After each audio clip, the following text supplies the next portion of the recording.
వేదాహమేతం పురుషం మహాంతం ఆదిత్యవర్ణం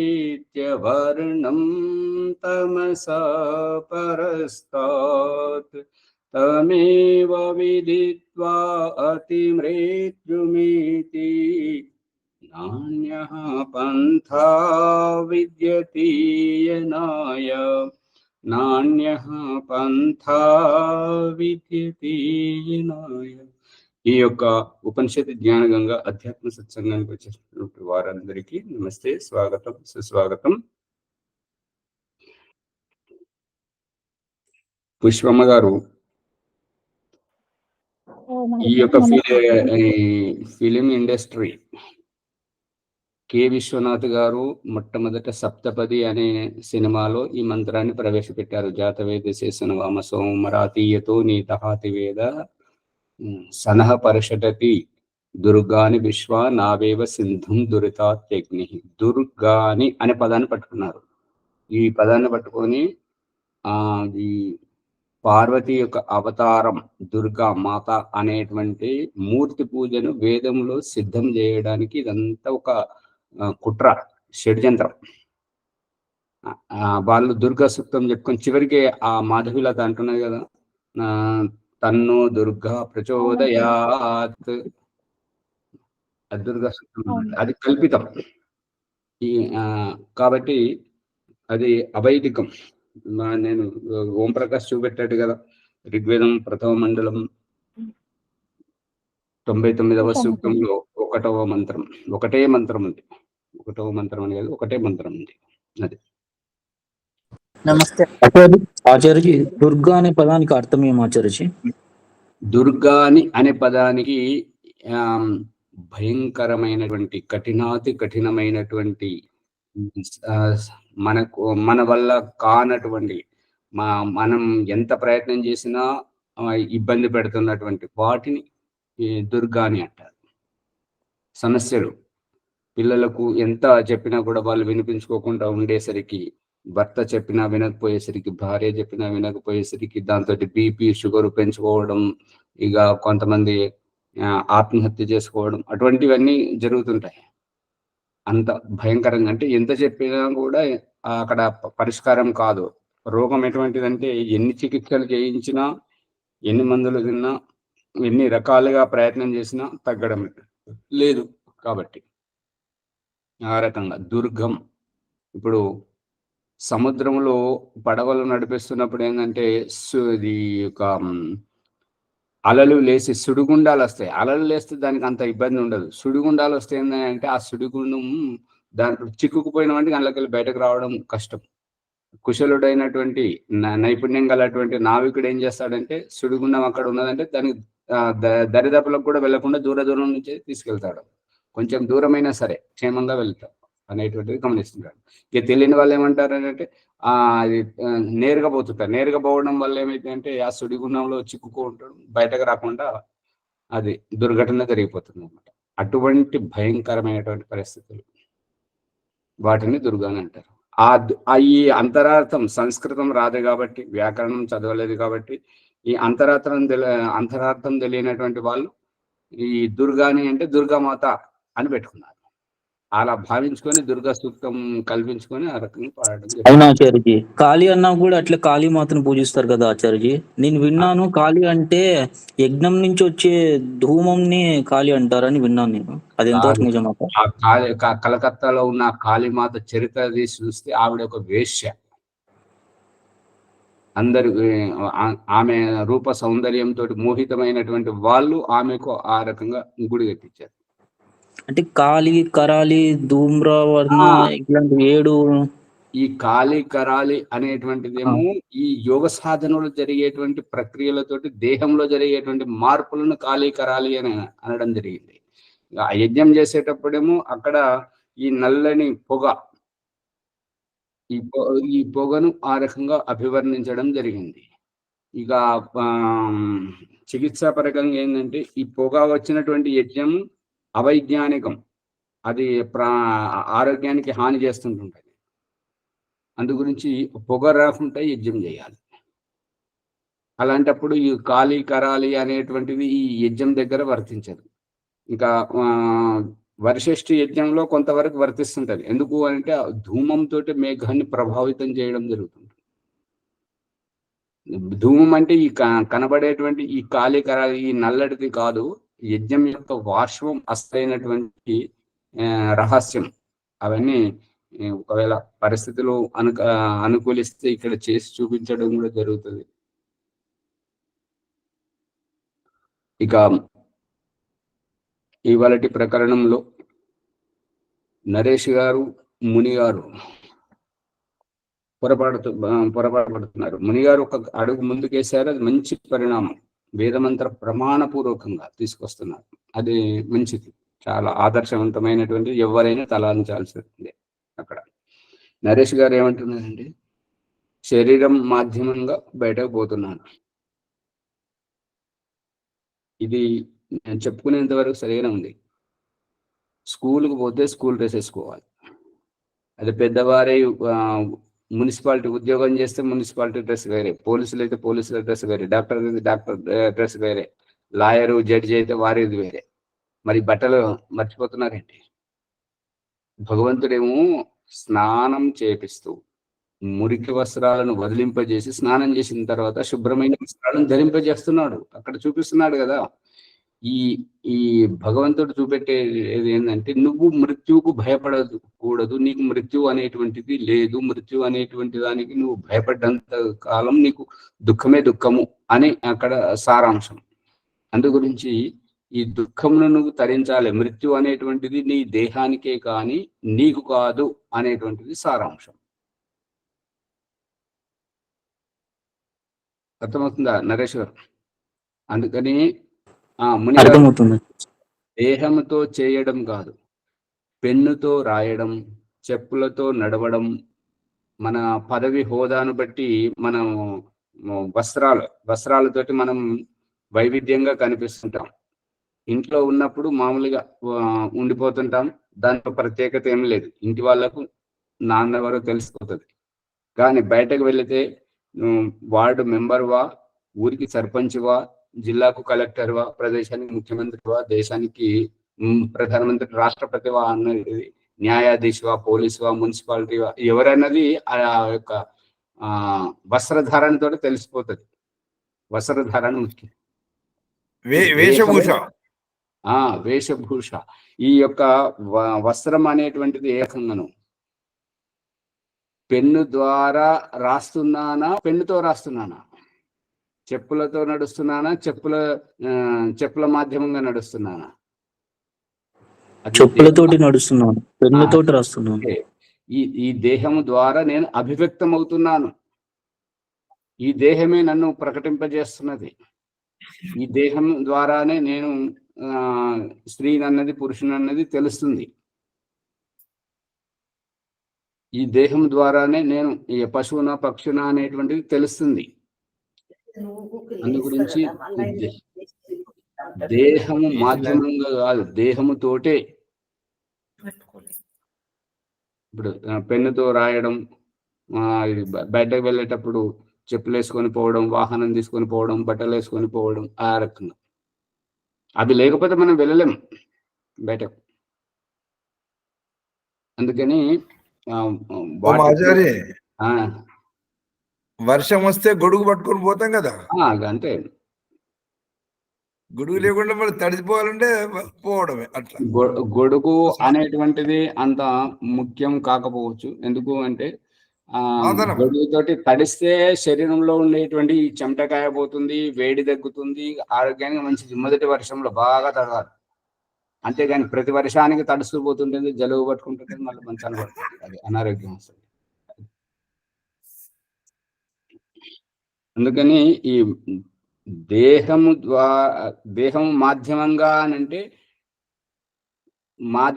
అంటే సమర్థం అసమర్థం. సమర్థ స్థితిలోనేమో ఆ దేహం లేకుండా కూడా, అసమర్థ స్థితిలో దేహమే కావాలి అనేటువంటి స్థితిలో. కానీ భగవంతుడి వికల్పం వదలలేదు, సూటిగా చెప్పేశాడు అనమాట. దేహంతోటే నువ్వు అభివ్యక్తం అవుతున్నావు, దేహంతోటే నిన్ను తల్లిదండ్రులు చూస్తున్నారు, దేహంతోటే నిన్ను డాక్టర్ చూస్తున్నాడు. పురుషుని యొక్క శుక్రంలో ఈ యొక్క జీవకణాలు ఉన్నాయా లేవా, స్పామ్ ఉన్నదా లేదా అని చెప్పేసి అక్కడ దేహంనే చూస్తున్నారు. ఆ దేహం మరి ఈ మృతదేహం నుంచి పోతున్నప్పుడు ఇక్కడ కనపడదు ఆ దేహ రూపం. అందుకని ఇక అమ్మా అడగండి. నా పేరు పుష్ప. నేను ఆడుకున్నది బాగా మోక్షం పొందిన ఆత్మకు పునర్జన్మ ఎప్పటికీ ఉండదా? ఎందుకు? మోక్షం పొందిన ఆత్మకు ఎప్పటికీ ఉండదా అనడానికి, ఎప్పటికీ ఉండకపోతే దేవుడికి మనకు తేడా ఏంటి? ఇక మళ్ళీ రావాల్సిన అవసరం లేదు, ఏది చేయాల్సిన అవసరం లేదు కదా. ఇప్పుడు యోగ దర్శనంలో వ్యాస మహర్షి చెప్తుంటాడు ఏంటంటే, కర్మఫలం చెల్లుబాటు అయిపోతుంది, తద్వారా ముక్తికి వెళ్ళడం జరుగుతుంది. కానీ చెల్లుబాటు అవుతుందే కానీ పరిపూర్ణంగా పూర్తిగా చెల్లుబాటు అవ్వడం అనేటువంటిది జరగదు. ఎందుకంటే ఎవరితోటైతే కర్మఫలం అనుభవించాలో వారు ఇంకొక చోట వ్యస్తంగా ఉన్నారు. ఆ తల్లే కావచ్చు, తండ్రే కావచ్చు, లేదంటే మన సంతానమే కావచ్చు, లేదంటే బంధువులు, మిత్రులు, స్నేహితులు, శత్రువులు ఎవరైనా కావచ్చు. ఎవరితోటైతే కర్మఫలం అనుభవించాలో వారు ఇంకొక చోట ఉన్నారు, వేరే వారితో ఉన్నారు. అక్కడ వారు అక్కడికి వెళ్ళి రావాలంటే కొంత సమయం పడుతుంది. ఆ రకంగా అందరినీ ఏ కుటుంబంలోనైతే పుట్టాలో, ఎవరితోటైతే కలిసి జీవించాలో, ఎవరితో పాటైతే కలిసి కొంత సుఖ దుఃఖాలు అనుభవించాలో వారు వేరే వేరే చోట ఉన్నారు. కాబట్టి వారు రావడానికి సమయం పడుతుంది. కాబట్టి ఈ లోపల ఈ ముక్తి అనేటువంటిది. అంతేగాని మొత్తానికి ముక్తియే లభిస్తే మరి జీవాత్మలు ఉండరు, సృష్టి ఉండదు, వ్యవస్థనే ఉండదు. అందు గురించి ఇది నిరంతరంగా. అమ్మగారు అంటే ఎన్ని సంవత్సరాలకు, ఎంత కాలం పడుతుంది పునర్జన్మకు? అది ఎన్ని కాలంలో అంటే ఋగ్వేదాది భాషలో దయానంద సరస్వతి చెప్పాడు. మరి అదే విషయాన్ని ఓం ప్రకాష్ వేదోక్త మోక్ష మార్గం చిత్రపటంలో కూడా చెప్పాడు, ఇహపరలోకంలో కూడా చెప్పాడు. అది ఇప్పుడు సరిగా గుర్తులేదు, ఎందుకంటే చాలా కాలం అయింది కాబట్టి. నేను చూసి మళ్ళీ దాన్ని గ్రూప్ లో పెడతాను, అధ్యాత్మ దర్శనంలో పెడతాను, చూడండి చెప్తాను. ఆచార్య పరాంతకాలం నరేష్ గారు కొద్దిసేపు, పరాంతకాలం నరేష్ గారు కొద్దిసేపు ఆగండి. అమ్మగారు పుష్పమ్మ గారు, ఈ ఆత్మ మోక్షం పొందిందని, ఈ ఆత్మ పునర్జన్మకి వెళ్ళిందని మనకు ఎలా తెలుస్తుంది? అమ్మగారు ఇవి ఎలాంటి ప్రశ్నలు అడుగుతారు? ఇవి అడిగితే ఎలా చెప్పాలి? మీరు తిన్నారు అనేటువంటిది మాకెలా తెలియాలి? మీరు పడుకున్నారు అన్నట్టుగా మాకెలా తెలియాలి? మీరు అమ్మగారు ఉండండి, మీరు సంధ్య చేశారు అన్నట్టుగా మాకెలా తెలియాలి? మీరు ధ్యానం చేస్తున్నారు రోజు అన్నట్టుగా మాకెలా తెలియాలి? వ్యవహారం ఎవరికి వారికి, ఎవరిది వారికి. అది ఇంకొకరికి చెప్పడానికి వీలు పడదు. అది చెప్తున్నారు అని అంటే అది అసాధ్యం ఇతరులకు అలా చేయడానికి. అది నటన అవుతుంటది. జీవించడం, ఆధ్యాత్మికంలో ఎవరైతే జీవిస్తారో వారి జీవనం సార్థకం. అంతేగాని కేవలం శబ్దాలు వల్లించుకుంటూ పోతే మాత్రం అది కాలక్షేపం అవుతుంది, వ్యర్థం అవుతుంది. అంటే దయానంద సరస్వతి గారు మోక్షాన్ని పొందారు అని చెప్తుంటారు కదా, అందుకని అడిగాను. అమ్మగారు మోక్షానికి వెళ్ళాలి, పునర్జన్మకు వెళ్ళాలి అని అంటే స్వర్గం నుండి వస్తున్నటువంటి ఈ అంగస్పర్శ మంత్రాలలో స్వర్గం నుండి వస్తున్నటువంటి జీవాత్మ భగవంతుడా నేను ఈ స్వర్గంలో ఉండను, నేను పునర్జన్మకై వెళ్తాను, నా తల్లిదండ్రులు, అన్నదమ్ములు, సహోదరుల యొక్క సాన్నిధ్యం నాకు కావాలి అని అంటే తథాస్తు, నీ కోరిక ఎలా ఉన్నదో అదే విధంగా కమ్మని చెప్పేసి పునర్జన్మని ఇస్తున్నాడు. అంటే పునర్జన్మ కోసం కోరిక ఉండాలి, ముక్తి కోసం కోరిక ఉండాల్సినటువంటి అవసరం లేదు. కాబట్టి ఈ భగవంతుడు కూడా చూపిస్తుంది ఏంటంటే చ అని పోయేవారు చనిపోయేవారు చెప్పిపోతారు. అది చూడడం ఒక కళ. ఎక్కడికి పోతున్నారు అనేటువంటిది. మా చనిపోయిన వాళ్ళను చూసుంటారు, కానీ చనిపోతున్న వాళ్ళని చూసారా? చనిపోతున్న వాళ్ళని చూడాలి. ఇక ముందు ఎక్కడైనా అవకాశం దొరికితే చనిపోతున్న వాళ్ళని చూడండి, వారి చివరి మాటలు వినండి, వారి చివరి ప్రవర్తనను చూడండి. అక్కడ మనం లేకపోతే మనం రాగానే వెంటనే వారి మీద పడి బోర్మని ఏడవద్దు. చూడండి శరీరం యొక్క కవలికలు ఏ రకంగా ఉన్నాయి, అంగభంగిమలు ఏ రకంగా ఉన్నాయి. తద్వారా కళ్ళు తెరిసే ఉండడం, పెదవి విరిసి ఉండడం, కాళ్ళు వంకర తిరిగిపోయి ఉండడం, ఇంకా మెడ ఇంకొక వైపు తిప్పి ఉండడం, ఇవన్నీ ఏంటంటే వారు ఏ వైపు వెళ్ళారనేటువంటి సంకేతం. అందు గురించి ఇప్పుడు అవన్నీ మనకు ఎందుకు తెలియవు, చనిపోయిన వారి దగ్గర ఎందుకు తెలియవు అంటే ఇక శ్మశాన వైరాగ్యం అంటారు కదా, వారిని చూడగానే అమ్మ పోయావో అమ్మో అమ్మ అమ్మ అని చెప్పేసి వారి మీద పడి ఇట్లా మనం మన శరీర బరువంతా వారి మీద పడేసరికి మసాజ్ అయినట్టు అవుతుంటది. అవడం వల్ల ఆ గుర్తులన్నీ చెదిరిపోతుంటాయి. అదే రహస్యం ఇక్కడ. అందుకని చనిపోయేవారు చెప్పిపోతారు. ఊరికి పోయేవారు, మార్కెట్ పోయేవారు, బడికి పోయేవారు అందరూ ఎట్లయితే చెప్పిపోతారు, చనిపోయేవారు కూడా చెప్పిపోతారు. అది గుర్తుపెట్టుకోవాలి. మౌన భాష, మౌన భాష. నిన్నటి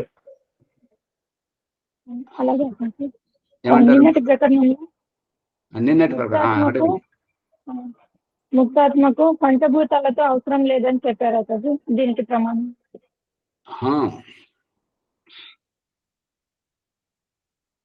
ప్రమాణం చాలా ఉన్నాయి. మా ప్రమాణం అంటే ఇప్పుడు ఓం ప్రకాష్ ఏంటంటే కేవలం ఒక బ్యాగ్ పట్టుకొని వచ్చేసాడు కాబట్టి ఇక్కడ పుస్తకాలన్నీ తేలేదు. అవన్నీ ఇప్పుడు యోగ దర్శనంలో వస్తున్నాయి. మీకు చేతిలో పుస్తకం వచ్చినప్పుడు తెలుస్తుంటది. ఇంకా మీ దగ్గర ఇహపరలోకం కనుక ఉన్నట్టయితే ఇహపరలోకం అనే పుస్తకంలో ప్రమాణాలు చాలా వరకు చూపెట్టాడు ఓం ప్రకాష్, మీరు చూడండి. మరి అది మీరు ఇక్కడికి ఆశ్రమానికి వచ్చినప్పుడు మీకు అందుతుంది.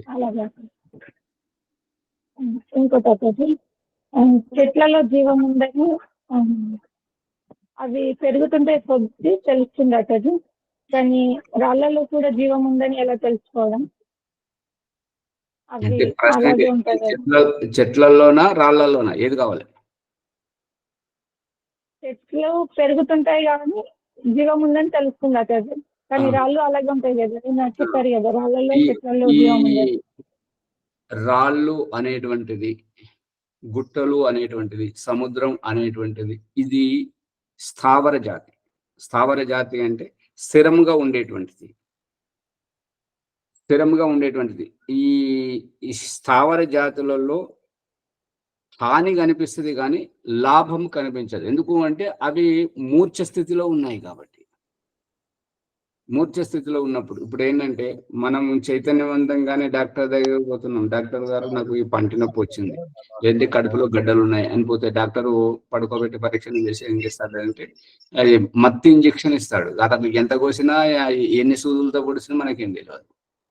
అవి ఆ రూపకంగా ఇది ఈ వృక్ష వనస్పతి వాటికి వర్తిస్తుంటుంది. కానీ అంతకంటే కూడా ప్రగాఢ మూర్ఛ అవస్థలో, సుషుప్త అవస్థలో ఉన్నటువంటిది ఈ యొక్క రాళ్ళలో ఉండేటువంటిది. ఈ అస్తిత్వంలోకి, ఉనికిలోకి రావడానికి, ఈ గడ్డగట్టడానికి, మూర్తి రూపం దాల్చడానికి, ఆకృతి రూపం దాల్చడానికి జీవాత్మయే కారణం. ప్రకృతి యొక్క వికారమేమో కంటికి కనబడుతుంది, దాన్ని నిలువగా ఉంచుకోవడం. దీనికి మీరు ప్రత్యక్ష ఉదాహరణ తెలుసుకోవాలి అని అంటే, కంటికి కనబడేటట్టుగా చూడాలి అంటే ఆహార ధాన్యం నిల్వలు. మనం ఏవైతే ఆహార ధాన్యాన్ని నిల్వ ఉంచుకుంటున్నామో, వడ్లు, గోధుమలు, బియ్యము, పప్పులు, ఇవన్నీ ఏ రకమైతే ఉంచుకుంటున్నామో, ఈ యొక్క ఎండినటువంటి పండ్లు, డ్రై ఫ్రూట్స్ ఏవైతే నిల్వ ఉంచుకుంటున్నామో అవసరం వచ్చినప్పుడు తింటున్నాం. ఆ తింటున్నటువంటి ఆ ఆహార పదార్థంతో మనకు ఈ యొక్క రసము రక్తము మధ్య వీర్యం ఈ రకంగా శుక్రకణం ఇది తయారవుతుంది కదా. అవునాచార్య. అందు గురించి మీ ఈ వీటిలో ఈ స్థావర జంగములు అనేటి, జంగము అంటే జంగమ్యత అయితే అంటే కదలిక ఉన్నటువంటి వాటిని జంగం అంటుంటారు. స్థావరం అంటే స్థిరముగా ఉండేటువంటి కదలిక లేనటువంటి వాటిని ఈ యొక్క రాళ్ళు రప్పలు, ఈ యొక్క మట్టి దిబ్బలు, ఇంకా ఈ ధాతువులు వాటన్ని ఇందులోకి వర్తిస్తాయి.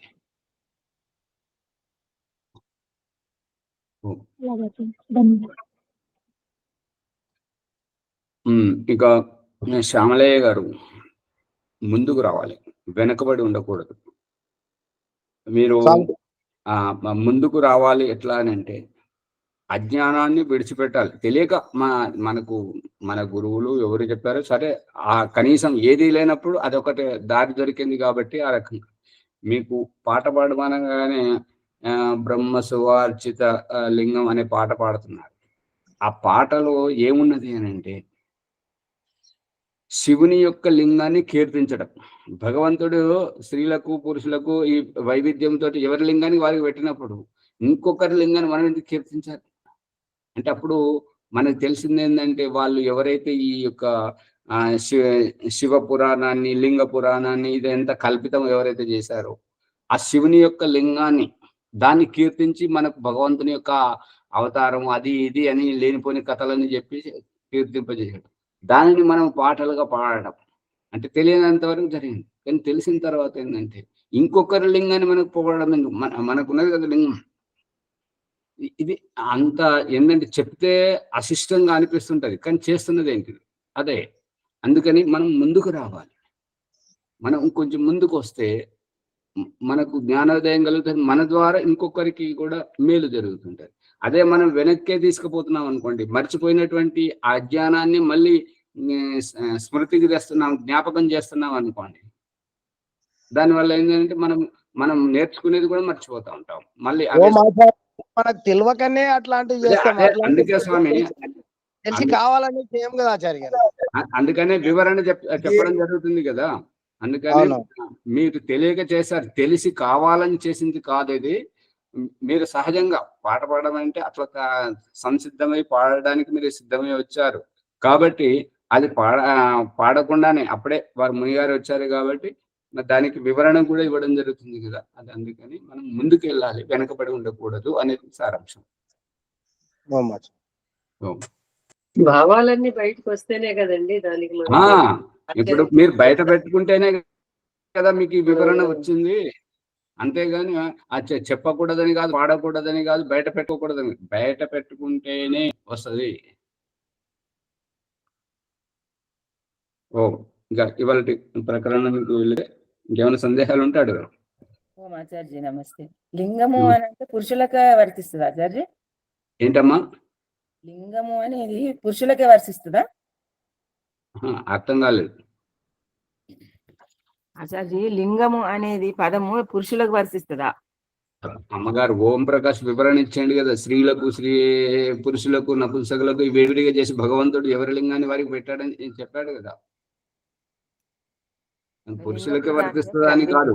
ఆ శివలింగంలో అదేంటంటే మరి చెప్పడానికి మనసు పట్టలేదు, కానీ తప్పట్లేదు. మీరు ఆ యొక్క ప్రశ్న ఆ శివలింగం స్త్రీలింగం పుల్లింగం వాళ్ళు కలిసినటువంటి గర్భాధాన ప్రక్రియలో ఉన్నటువంటి దాన్ని అక్కడ తీసుకొచ్చి వాళ్ళు పూజ చేసడం, దాన్ని చెప్పడం ఎందుకు అదే అంత ఏదైనా మంచి జ్ఞానవర్ధకమైన విషయాలను అడగండి, అట్లా పోతే చర్చించుకుంటే లాభం.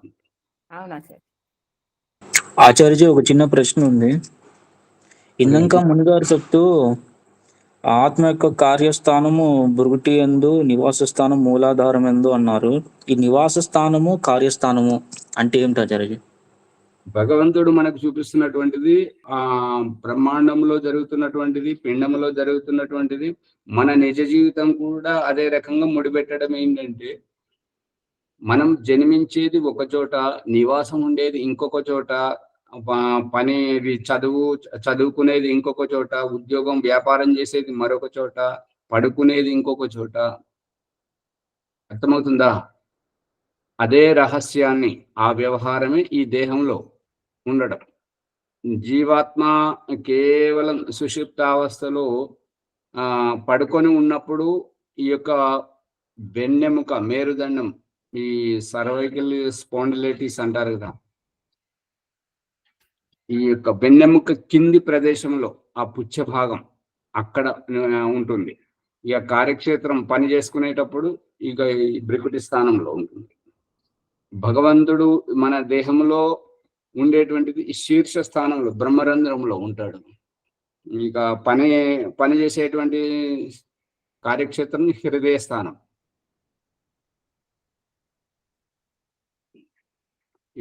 ఇవన్నీ సుషుప్తి అవస్థలో, తురియ అవస్థలో ఎక్కడ ఉంటుంది ఆచార్యజీ? సుషుప్తి అవస్థ అనేటువంటిది ఏంటంటే నిద్రావస్థ. తురీయ అవస్థ అంటే చతుర్థ, తురీయం అంటే చతుర్థం అంటే నాలుగవ స్థితి.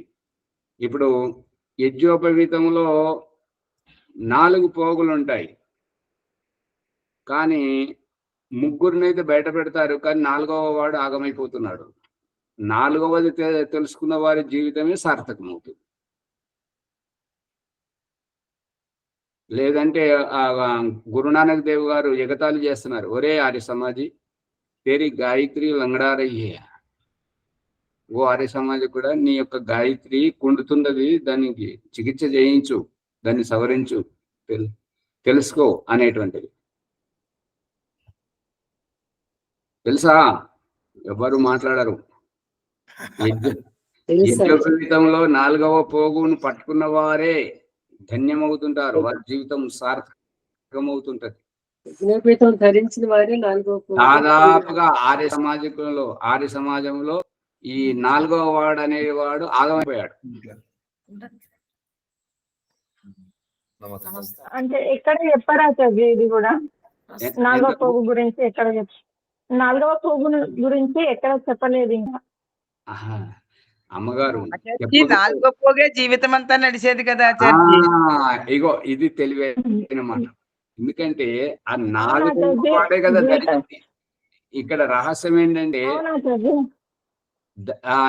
చుట్టుకున్నదే ఆ 4వ వాడు, ఆ 3 పోగులను భగవంతుడు కంచెలాగా ఏర్పాటు చేసి, నీ జీవితం సురక్షితం, వీరి మధ్యలో వీరి ఆజ్ఞానుసారంగా వీరు చెప్పినట్టు విను అని చెప్పేసి తల్లి, తండ్రి, గురువు ఈ ముగ్గురిని మనకు కంచెలాగా ఏర్పాటు చేసి మన జీవితాన్ని వాళ్ళకు అప్పగించాడు.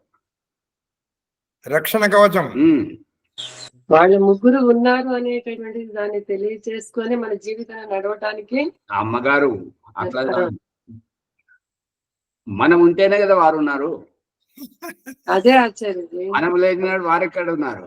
మనం ఉన్నాము అనేటటువంటిది మనం తెలుసుకున్న మన కంచిలా ఉన్నారు అనేటటువంటిది కూడా అది మనం తెలుసుకోవటం అంతే, వేరే వాళ్ళకి తెలియజేయడం అనేది కాదు. 4వ వాడని ఇక్కడనే తెలుసుకున్నాం ఆచార్య. ఏంటమ్మా? 4వ వాడని, 4వ పోగని ఇక్కడనే తెలుసుకున్నాం ఆచార్య. సరే ధన్యవాదాలు. అందుకని ఈ 3 పోగులు వేసుకున్నవాడు తనను తాను మర్చిపోతాడు అనమాట. తను ఉంటేనే వారు ఉన్నారు అని. అమ్మ నాన్న ఎప్పుడవుతారు చెప్పండి? మనం పుడితే వారు అమ్మ నాన్న అవుతారా, లేదంటే వారికి వారే అమ్మ నాన్న అవుతారా? మనం పుట్టిన తర్వాత మరి గురువు ఎప్పుడవుతాడు? ఆయన మనం శిష్యరికంతో వారి సాన్నిధ్యంలోకి చేరితే గురువు అవుతాడా, లేదంటే తనకు తానే గురువు అనుకుంటాడా? శిష్యుడు ఉన్నప్పుడే గురువు గుర్తించబడతాడు. అంతే కదా. ముందు మన అస్తిత్వం, తర్వాతే వాళ్ళు. ఇది ఉల్టా ఉంటది వ్యవహారంలో చూస్తే. ఎందుకంటే వాళ్ళు మనకంటే పెద్దవాళ్ళు కదా అనేది. కానీ ఆ పెద్దతనాన్ని గుర్తించేది ఎవరు? శిష్యుడు గుర్తిస్తాడు. అంతే కదా. వ్యవహారమే వాస్తవికాన్ని తల్లిదండ్రులని పిల్లలు గుర్తిస్తారు. అంతే కదా. ఆచార్య, ఇప్పుడు పిల్లలు అడిగిన ప్రశ్న ఒకటి ఏంటంటే, మన సుషుప్తావస్థలో అక్కడికి రావడం జరుగుతుంది. మునిగారు దీన్ని స్పష్టీకరించిన తర్వాత అక్కడికే రావడం జరుగుతుంది. ఇప్పుడు ఏంటంటే ఈ యజ్ఞోపవీతంలో 4వది, సమిధా దానంలో 4వది, జల ప్రసేచనంలో 4వది. అదే రకంగా ఈ అవస్థలలో కూడా తురీయ అవస్థ అంటే ముక్తావస్థ. ఈ ఆర్య సమాజంలో వైదికులు అనబడేటువంటి వారు భగవంతుడు ఏంటంటే దాగుడు మూతలతోటి మన జ్ఞానోదయం కలిగింపజేస్తున్నాడు. ఇప్పుడు ఏంటంటే ఈ మన తెలుగు భాషలో పొడుపు కథలు అంటారు కదా. పొడుపు కథలు ఏంటంటే చెప్పాల్సినటువంటి విషయాన్ని వర్ణిస్తుంటారు, కానీ రహస్యాన్ని మనల్ని కనుక్కోమంటారు. అదే రూపకంగా ఈ 4వ సమిధ అనేటువంటిది 4వ పోగు, యజ్ఞోపవీతంలో 4వ పోగు, జల ప్రసచనంలో 4వ దిశ, ఈ యొక్క ఇంకోటి ఏంటంటే సమిధాదానం, గాయత్రి మంత్రంలో 4వ పాదం, 3 పాదాలే ఉన్నాయి, 4వ పాదం. ఆచార్య 4వ పాదం ఏమిటి ఆచార్యజీ? గాయత్రి మంత్రం 4వ పాదం అంటే 24 అక్షరాలు ఉండాలి.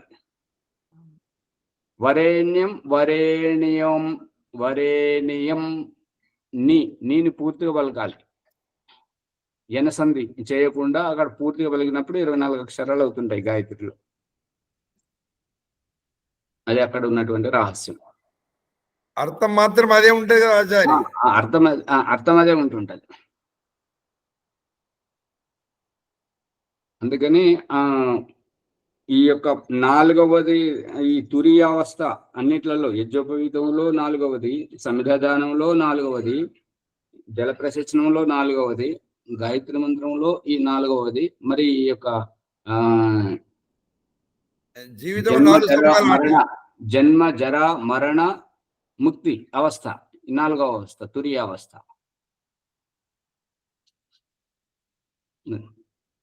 అదే ఈ జీవితం కూడా 4 స్తంభాల ఆట అంటారు కదా ఆచార్య?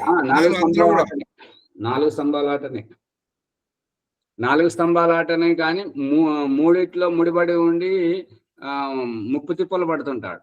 తర్వాత ఆచార్య శవను తీసుకెళ్లేటప్పుడు కూడా ఆ 4 వస్తారు, 3 రారు, ఆ 4 వస్తారు.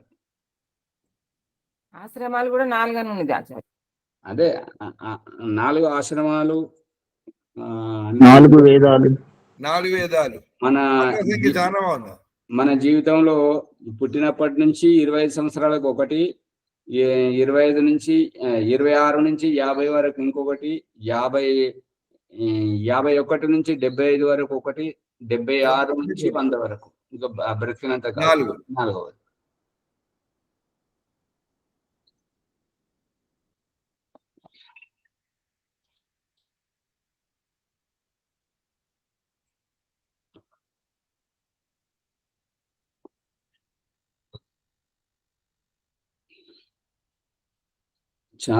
బృహదారణ్యకోపనిషత్తు ప్రథమాధ్యాయము, 5వ బ్రాహ్మణము,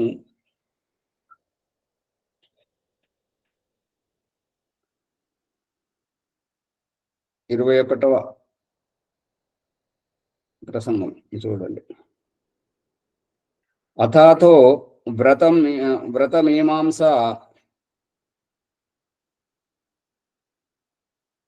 దేవుడు చెప్తున్నటువంటిది ఏంటంటే, కొన్ని విషయాలేమో తూచా తప్పకుండా పాటించాలి, కొన్ని విషయాల్లో అసలు ఏ నియమము పాటించకూడదు.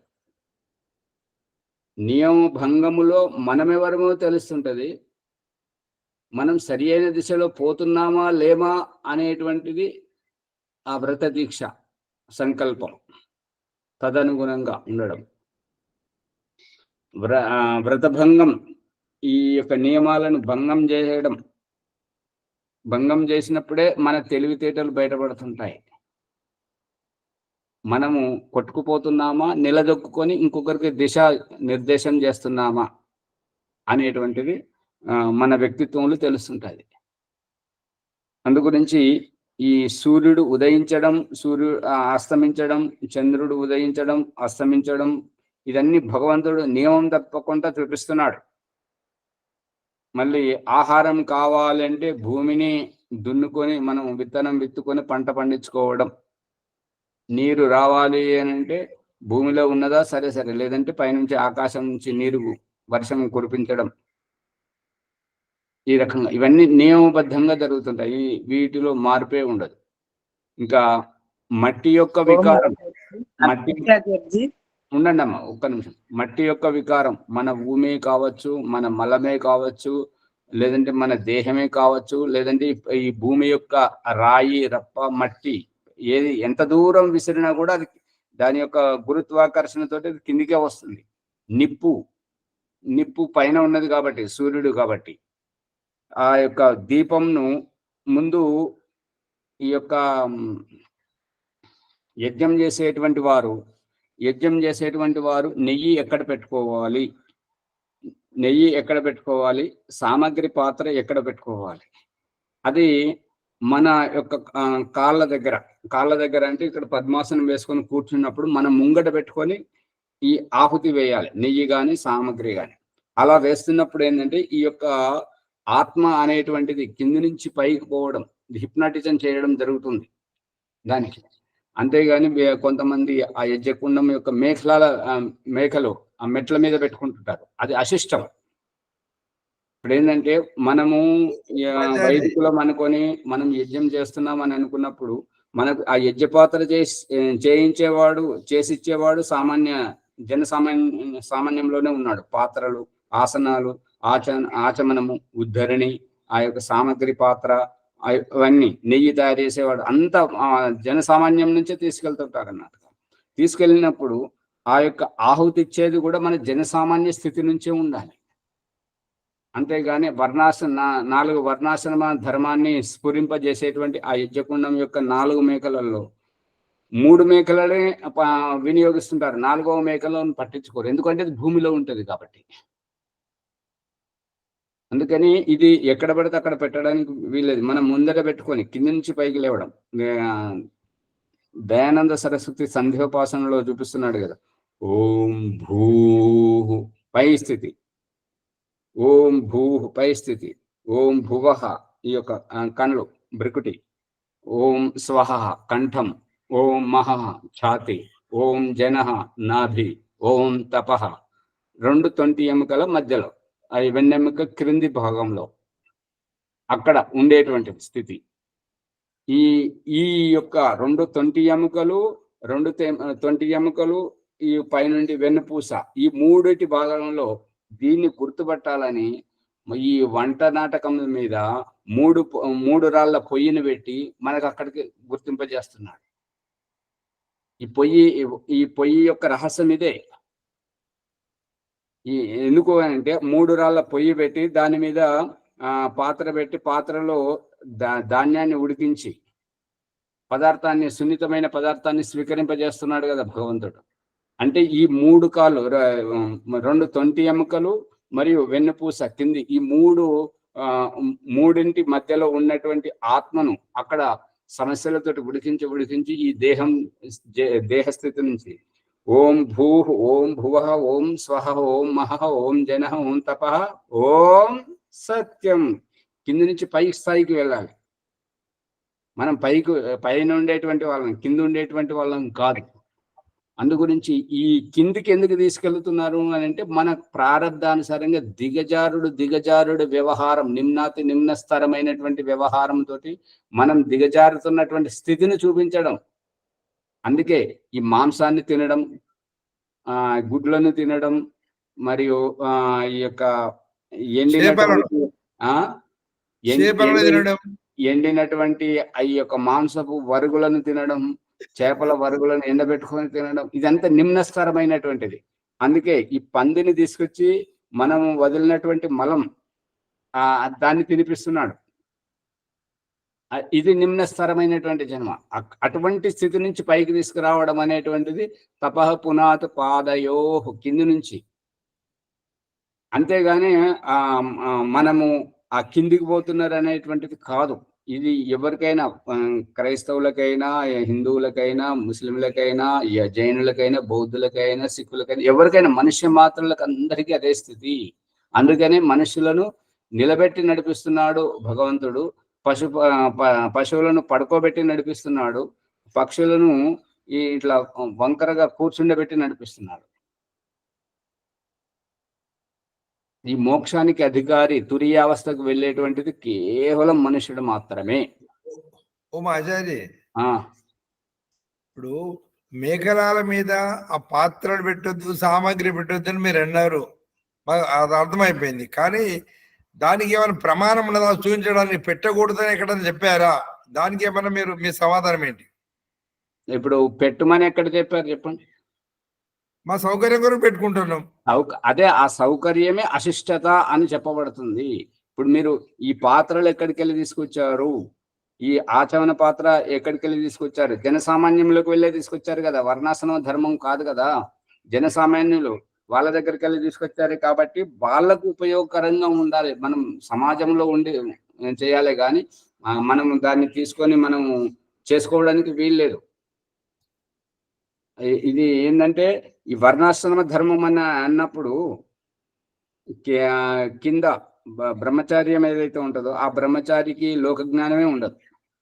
చిన్నపిల్లవాడు కాబట్టి, ఎదుగుతున్నాడు కాబట్టి విద్యాభ్యాసం కోసం ముందు తల్లి నేర్పిస్తుంటాడు, తర్వాత తండ్రి నేర్పిస్తుంది, తర్వాత గురువు నేర్పిస్తుంటాడు లోక జ్ఞానం అంతా. ఆ తర్వాత గృహస్థుడై ఉన్నప్పుడు అతడు ఇప్పుడే పెళ్లి చేసుకొని ఉన్నాడు కాబట్టి అతని కుటుంబాన్ని నిలుపుకోవాలి. దానికోసం గురించి మొట్టమొదట నువ్వు జీవనోపాధి చూసుకోవాలి. ఆ పెళ్లి వివాహం గురించి వెళ్ళేటప్పుడే అక్కడ సమిధాగ్ని మందిరంతో నువ్వు ఎంత సంపాదించావు, ఎందుకని పెళ్లి చేసుకుంటున్నావు, మరి నీ ఇంటికి వస్తే నేను ఎట్లా బతకాలి అని చెప్పేసి వాళ్ళిద్దరు పరస్పరంగా మాట్లాడుకుంటారు. ఆ రహస్యాన్ని విడిచిపెట్టి ఇప్పుడు మాట్లాడతాను, నేను అమ్మాయితో కొద్దిగా మాట్లాడాలి అని చెప్పేసి మాట్లాడతారు. నువ్వు ఇదివరకు ఎవరైనా ప్రేమించావా, అది ఇది అని చెప్పేసి అసంబద్ధమైనటువంటి అవ్యావహారికమైనటువంటి ఏదైతే అడగాలో ఏదైతే తెలుసుకోవాలి. నీకు సినిమా పాటలు వస్తాయా? మళ్ళీ నీకు వంట వస్తుందా, ఇది వస్తుందా, లేదా నేను వండి పెట్టాలా, నీ అంట్లు దోమల్లా, నీ మైల బట్టలు కదా, ఈ పిచ్చి పిచ్చి విషయాలు మాట్లాడుకుంటాయి. అసలు రహస్యం వేరు. అమ్మగారు ముందుకు వెళ్ళే కంటే వరలక్ష్మి అమ్మగారు చాలాసేపటి నుంచి ఆగారు. ముందు చెప్పండి, అడగండి. చర్చి అంటే సాక్షాత్కారం, ఇది ఒక చుట్టూరు ఒక చుట్టు చుట్టినట్టు సాక్షాత్కారం అయ్యింది ఆ చర్చి. ఆ దీపం వెలిగించినట్టు అందులోను సూర్యకిరణాలు నా మీద పడినట్టు ఇప్పుడే సాక్షాత్కారం కింద కనపడి ఆ చర్చి అనుభూతి పొందాను నేను. అది దాని అర్థం చెప్తారని అంతే సార్. వెలుగుతుందా? లేదు ఆచార్య, అసలు అర్థమే కాలేదు. వారు ఏంటంటే భూమిప్రకాష్ నిన్న చెప్పాడు కదా, నిన్న ఏమన్నాడంటే ప్రకరణ సందర్భానుసారంగా ఈ మాటలన్నీ ఉత్తి మాటలు, గాలి మాటలు వదిలేయండి. నిజ వ్యవహారంలో అసలు సాక్షాత్కారం అంటే ఏంటిది, ఆత్మ అంటే ఏంటిది, పరమాత్మ ఏంటి అనేది వ్యావహారికంగా చూసి చెప్పాలి అని అన్నప్పుడు అది వారి మనసులో నాటుకుపోయింది. అది వారు చెప్తున్నారు, నాకు ఇలా కనిపించింది, ఇలా కనిపించింది అనేది. రోజు చూస్తున్నాం కిరణాలు, మరి రోజు పడుతున్నాయి. ఇది అలాగ అనుభూతి కలిగిందా చర్చి? అనుభవంతో జరిగింది ఇది, అంతేగాని విన్నదాని కదా. విన్నదాని అయితే వచ్చేయాలి కదా అంత మాటలు ఆ చర్చి. ఈ సాక్షాత్కార ప్రకరణంలోకి వెళ్ళినట్టయితే వేదంలో ఈ రహస్యం ఉందన్నమాట. మంచు తుంపురుగా మంచు కురుస్తున్నట్టుగా ఎండమావులు మరియు సూర్యుడి తలతల మెరుస్తున్నటువంటి సూర్యుడు, నీటిలో స్పష్టంగా కనిపిస్తున్నటువంటి చంద్రుడు, ఇటువంటి లక్షణాలు, పండు వెన్నెల, ఇవన్నీ కొన్ని లక్షణాలు చూపిస్తాడు అనమాట. మీకు భగవంతుని యొక్క సాక్షాత్కారం అవుతుంది అనడానికి ఈ లక్షణాలు అని చెప్పేసి చూపిస్తుంటాడు.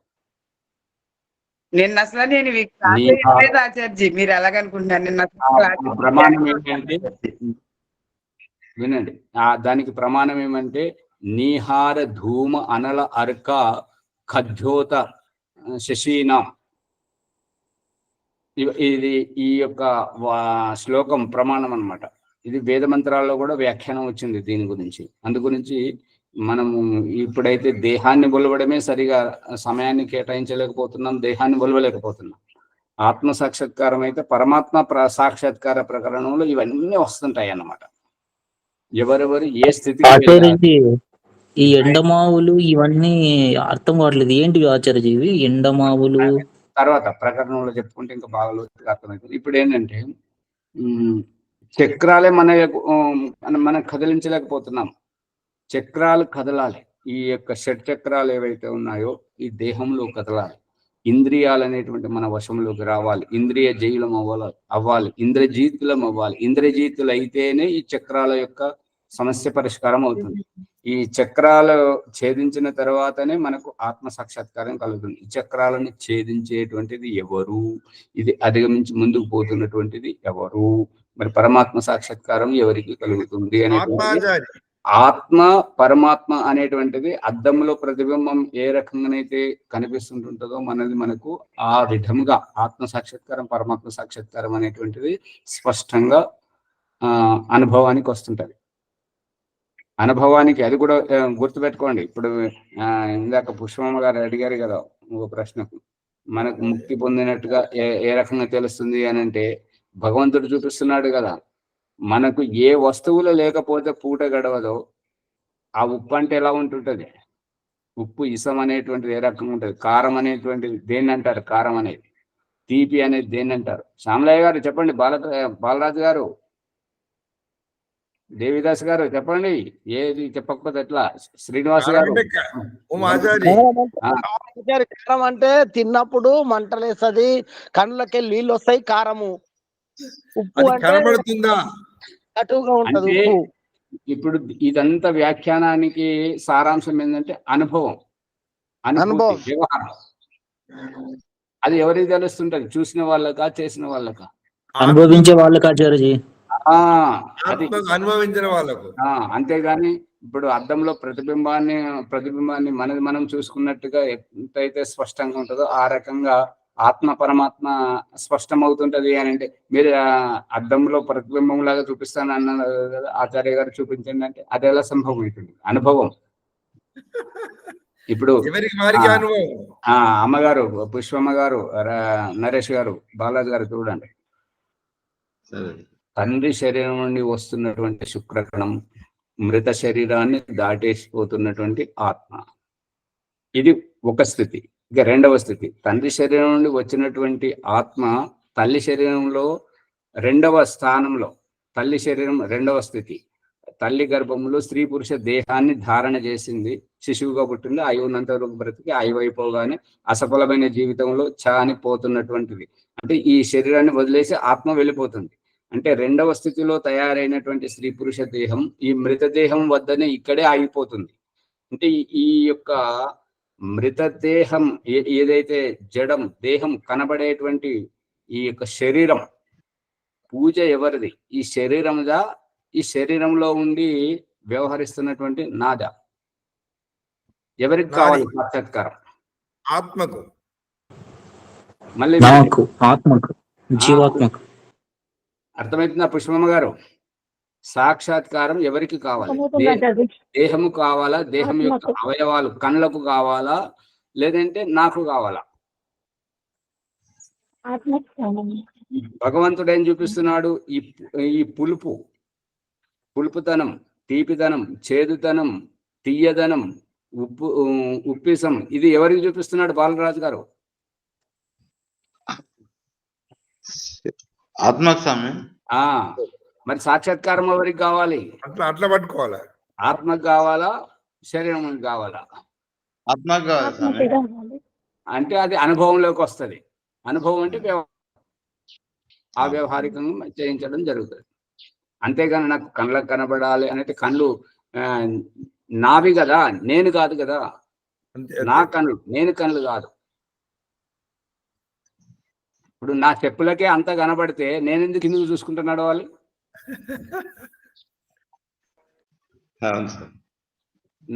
నా కాళ్ళ గోళ్ళకి అన్ని కనబడితే నేనెందుకు ఆ గోళ్ళు పెరుగుతున్నాయని తీసుకోవాలి, గోళ్ళలో ఇరికిందని శుద్ధి చేసుకోవాలి? నా వెంట్రుకలకి అంతా కనబడితే నేనెందుకు కటింగ్ చేసుకోవాలి, ఇవి ఎక్కువ పెరిగినాయి అని చెప్పేసి ఇబ్బంది పెడుతున్నాయని? వెలుగుతుందా? రాజమణమ్మ గారు గమనిస్తున్నారా లేదా? విజయ దుర్గమ్మ గారు గమనిస్తున్నాం. సమయం నాస్తి. సరేనండి. కానీ కీలకమైనటువంటి విషయం వచ్చింది కదా, రహస్యం అనేటువంటిది ఇప్పుడు ముగింపు దశకు వచ్చేసరికి అది కొంచెం సమయం వదిలేను. ఇది మళ్ళీ రేపు పునరావృతం చేయాలంటే ఏంటంటే మళ్ళీ మొదటికెళ్ళి రావాల్సి వస్తుంటది. సాక్షాత్కారం అనేటువంటిది ఆత్మది, పూజ అనేటువంటిది, ధ్యానం అనేటువంటిది ఆత్మది, శరీరాంది కాదు. అందుకే కళ్ళు మూయిస్తున్నాడు కదా. క్రైస్తవులైనా కళ్ళు మూసుకుంటున్నారు, హిందువులైనా కళ్ళు మూసుకుంటున్నారు, ముస్లింలైనా కళ్ళు మూసుకుంటున్నారు, ఎవరైనా కళ్ళు మూసుకొని మొక్కుకుంటున్నారు కదా. కళ్ళు మూసుకుంటున్నారంటే అది ముందట ఉన్నది కాదు.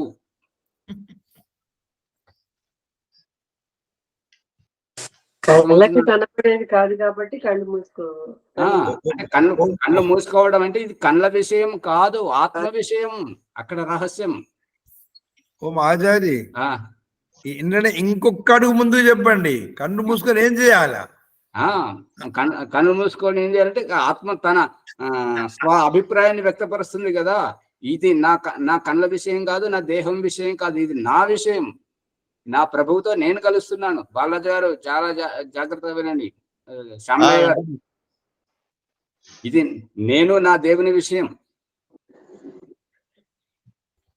ఈ దేహంతో పని లేదు, అందుకే కళ్ళు మూసుకోవడం. ఈ కళ్ళతో పని లేదు, అందుకే కళ్ళు మూసుకోవడం. ఈ మనసుతో పని లేదు, అందుకే మనసుని ఏకాగ్రం చేయడం. మనసుని పక్కన పెట్టడం కదా. ఈ విషయంలో సందేహాలు తీసుకురండి. మళ్ళీ ఈ విషయం, ఈ చివరి విషయం, తురియ అవస్థ విషయం, ముక్తి అవస్థ విషయం, దీంట్లో ఎంత చర్చ జరిగితే అంత మంచి. మనసుని పక్కన పెట్టడము, నేను ముందు ఉండడం. పక్కన పెట్టడం కాదు, పక్కన పెడితే మళ్ళీ అవకాశం చూసుకొని ముందుకు వస్తుంది కదా, మనల్ని ఇబ్బంది పెడుతుంది. అసలు ఇప్పుడు మన నరేష్ గారు మనస్సు చంచలం అని చెప్పేసి వ్యవహారం ఏదైతే చేయడం జరుగుతుందో, ఈ ఓం ప్రకాష్ ప్రసంగంలో చెప్తున్నప్పుడు ఎక్కడైనా మిమ్మల్ని మనసు విచలితం చేసిందా, విషయాంతరంగా తీసుకెళ్ళిందా, కథావికలం చేసిందా, ఇబ్బంది పెట్టిందా? ఇబ్బంది పెట్టింది ఆచార్యజీ. ఏమి ఇబ్బంది పెట్టింది? అలా కాదు ఆచార్యజీ, మామూలుగా మీ ఈ ప్రసంగం వింటున్నప్పుడు కూడా వేరే ఆలోచనలు వస్తూ ఉంటాయి, సంబంధం అవి రాయండి, రేపు తెలుసుకుందాం. ఎందుకంటే ఇప్పుడు సమయం చాలా అయిపోయింది కాబట్టి మళ్ళీ సంధ్యోపాసన కావాలి. మనం కొత్త విషయం కదా ఇది, మనసు ఇబ్బంది పెట్టింది, మనసు వేరే విషయాలను తీసుకొస్తుంది అనేది కొత్త విషయం, ఈ ప్రసంగంది కాదు. కాబట్టి దీన్ని సందేహాలు తీసుకురండి. రేపు వరలక్ష్మి గారు ప్రశ్నలు తీసుకురావాలి, విజయదుర్గమ్మ గారు, శ్యామలయ్య గారు ప్రశ్నలు తీసుకురండి. ఎన్ని ప్రశ్నలు తీసుకొస్తే అంత లోతుగా మనం వెళ్తాం.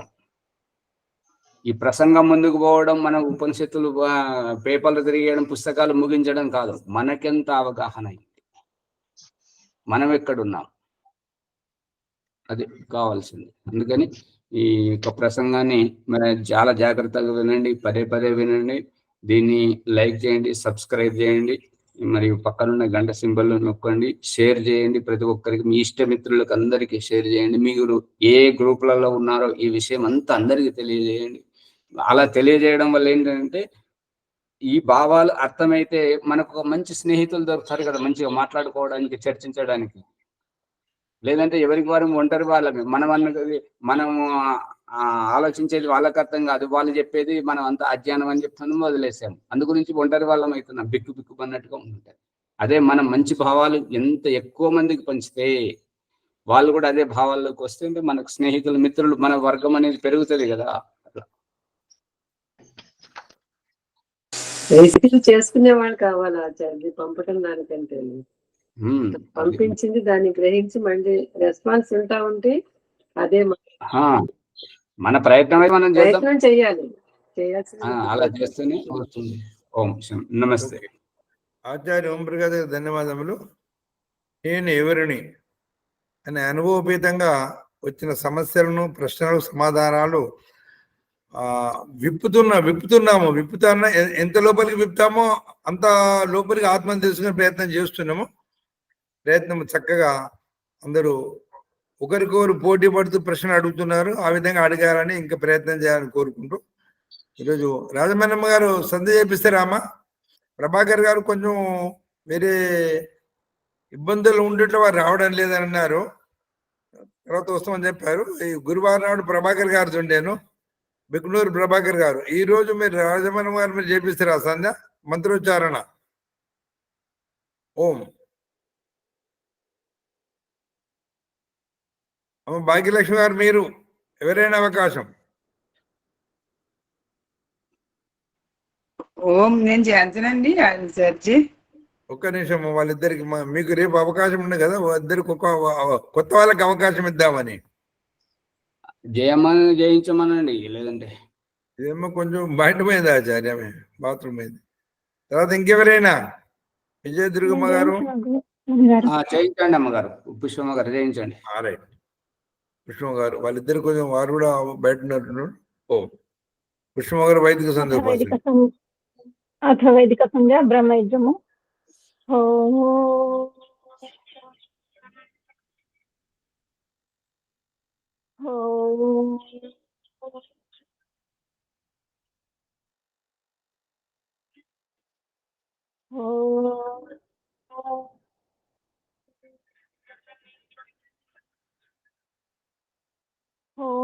అమృతోపస్కరణమసే స్వాహ.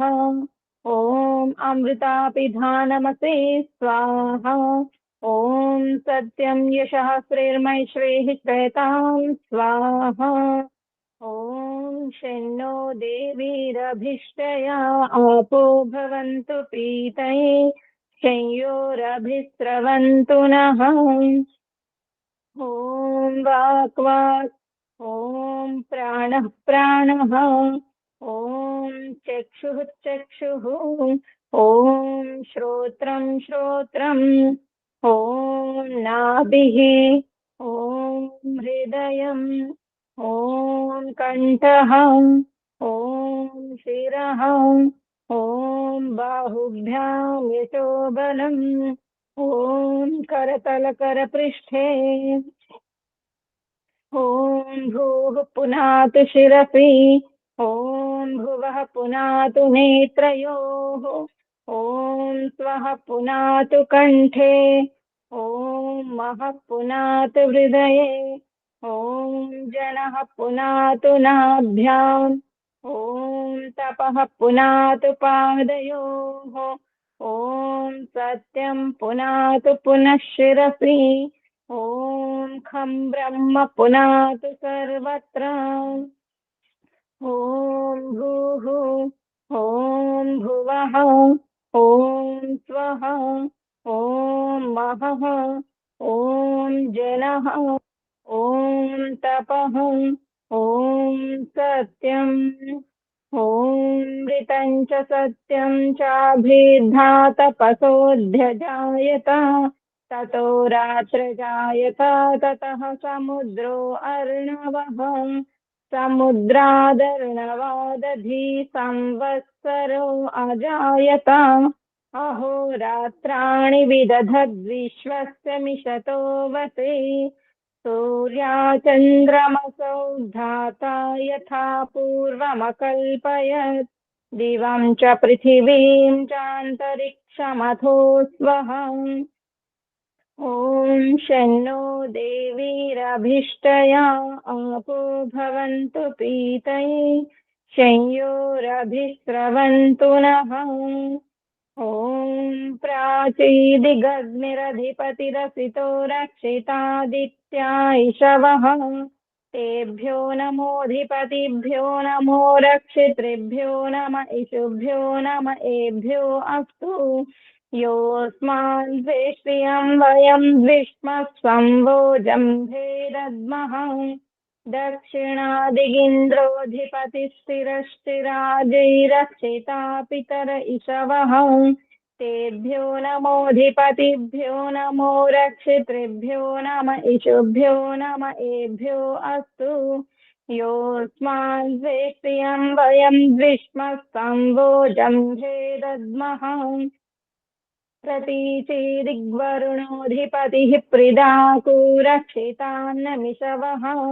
తేభ్యో నమోధిపతిభ్యో నమో రక్షితృభ్యో నమ ఇషుభ్యో నమ ఏభ్యో అస్తు. యోస్మాన్ ద్వేష్ట్రియం వయం ద్విష్మస్వం వోజంభేదద్మః. ఉదీచీదిక్ సోమోధిపతిః స్వజో రక్షితా శనిరిషవః. తేభ్యో నమోధిపతిభ్యో నమో రక్షితృభ్యో నమ ఇషుభ్యో నమ ఏభ్యో అస్తు. యోస్మాన్ ద్వేష్ట్రియం వయం ద్విష్మస్వం వోజంభేదద్మః. ధ్రువాదిగ్విష్ణురధిపతిః కల్మాషగ్రీవో రక్షితా వీరుధైషవః. तेभ्यो नमोऽधिपतिभ्यो नमो रक्षितृभ्यो नम इतुभ्यो नम एभ्यो अस्तु योऽस्मान् वेत्रियं वयं विस्मस्तङ्गोजम्भे दद्मः ऊर्ध्वादिग्बृहस्पतिरधिपतिः स्वित्रो रक्षिता वर्षनिषवः तेभ्यो नमोऽधिपतिभ्यो नमो रक्षितृभ्यो नम इषुभ्यो नम एभ्यो अस्तु योऽस्मान् वेत्रियं वयं विस्मस्तम्भोजम्भे दद्मः जातवेदसे सुनवामसो ममरातीर्यतो निदहाति वेदः स नः पर्षदति दुर्गाणि विश्वानावेव सिन्धुं दुरितात्यग्निः चित्रं देवानामुदगादनीकं चक्षुर्मित्रस्य वरुणस्याग्नेः आप्राद्या वा पृथिवी अन्तरिक्षं सूर्य आत्मा जगतः सुषष्ट उदुत्यं जातवेदसं देवं वहन्ति केतवः दृशे विश्वाय सूर्यम् उद्वयं तमसस्परिस्वः पश्यन्तवुत्तरम् देवं देवत्रा सूर्यमगन्मज्योतिरुत्तमम् ॐ तच्चक्षुर्देवहितं पुरस्तात् शुक्रमुच्चरत् पश्येम शरदः शतं जीवेम शरदः शतं शृणुयाम शरदः शतं प्रब्रवाम शरदः शतम् अदीनाहश्याम शरदः शतं भूयश्च शरदः शतम् ॐ शन्नो देवीरभिष्टया आपो भवन्तु पीतये शंयोरभिस्रवन्तु नः ॐ भूर्भुवः स्वः तत्सवितुर्वरेण्यं भर्गो देवस्य धीमहि धियो यो नः प्रचोदयात्। हे रक्षक సచ్చిదానంద స్వరూప జగదుత్పాదక దేవ నీ దివ్యం వరేణ్యమునైన శుద్ధ విజ్ఞాన స్వరూపమును మేము నిత్యము మా హృదయంలో ధ్యానింతుము. మాకు సద్బుద్ధినిచ్చి సత్కర్మములు చేయునట్లు మా బుద్ధులను ప్రేరేపింపము. సమర్పణ భావంతో వేడుకోవడం. ఓ పరమేశ్వర దయానిధి, నీ కృప వల్ల జపోపాసనాది కర్మములను చేస్తున్న మేము ధర్మ అర్థ కామ మరియు మోక్షముల సిద్ధిని సత్వరముగా ప్రాప్తించుకుందుముగాక. ఓం నమః శంభవాయ చ మయో భవాయ చ నమః శంకరాయ చ మయస్కరాయ చ నమః శివాయ చ శివతరాయ చ. ఓం శన్నో దేవీరభిష్టయ आपो भवन्तु पीतये संयोरभिस्रवन्तु नः. ओम इति वैदिक संध्या ब्रह्मचर्य. ओम अथ शांति पाठः. ओम देवः शान्ति अंतरिक्षं शान्ति पृथिवी शान्ति आपः शान्ति ओषधयः शान्तिः वनस्पतयः शान्ति श्वे देवाः शान्ति ब्रह्म शान्ति सर्वं शान्तिः शान्तिरेव शान्ति कामा शान्तिरेधि. ओम शान्ति शान्ति शान्तिः. ओम नमः सर्वज्ञो మళ్ళీ చెప్పండి అమ్మ. లైక్ చేయండి, సబ్స్క్రైబ్ చేయండి. వీడియోని లైక్ చేసి షేర్ చేయండి. ఆత్మ గురించి వస్తుంది కాబట్టి షేర్ చేయండి, అందరికీ తెలిసేలా చేయండి, సబ్స్క్రైబ్ చేసుకోండి. ధన్యవాదాలు. శ్రీనివాస్ గారు కూడా చెప్పాలి. ఎన్నో రోజుల ఎప్పటి ముందుకు రాలేదు. ఇవాళ జయం శ్రీనివాస్ గారు దర్శనం అయింది. మరి విషయాన్ని కూడా అప్పుడప్పుడు తెలిసినంత వరకు చెప్పండి, మాట్లాడినా సరే.